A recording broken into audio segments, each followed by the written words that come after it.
카카오가 주가 조작과 계열사 매출을 부풀린 혐의로 금융당국 조사와 감리를 받고 있는데요. 이번에는 또 다른 건으로 공정거래위원회 제재에 직면한 데 이어 국민연금도 주권 행사에 나서겠다고 압박하고 있습니다. 이승은 기자가 보도합니다. 카카오에 대한 원성은 여야를 가리지 않고 나오고 있습니다.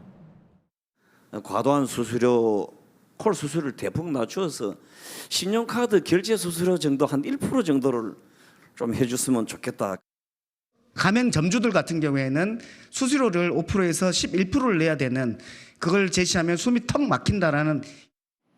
금융당국에 이어 공정거래위원회도 칼을 빼들었습니다.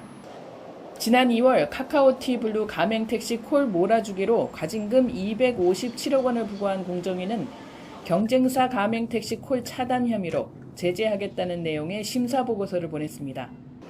카카오 모빌리티가 의견을 밝히면 제재 여부를 심의하게 됩니다.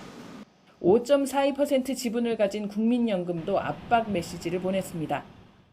국민연금은 카카오와 카카오페이 지분 보유 목적을 기존의 단순 투자에서 일반 투자로 바꿨습니다. 경영권에 영향을 주지 않는 범위에서 적극적으로 주주권을 행사하기 위해서입니다. 사업 구조라든지 자산 매각이라든지 이런 부분들에 대해서 의견을 충분히 전달할 수 있거든요.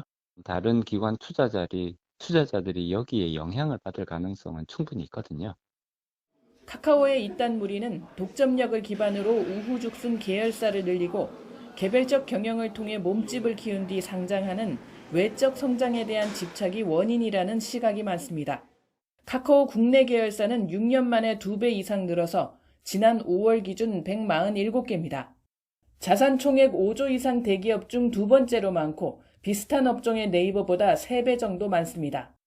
2년 전 국회에서 상생 경영을 다짐했지만 달라졌다는 평가를 못 받고 있습니다. 하지만 사실 골목사건은 저희는 절대로 침해한 사업엔 진출하지 않을 거고요. 만약에 그 부분이 좀 관여돼 있다면 반드시 철수를 하겠습니다. 침해가 아니라 오히려 골목사건을 도와줄 수 있는 방법을 적극적으로 좀 찾겠습니다. 최대 위기를 맞아 준법 윤리 경영을 감시할 외부 기구를 설립한 카카오. 혁신 경영을 할 수 있을지 관심이 모아집니다. YTN 이승은입니다.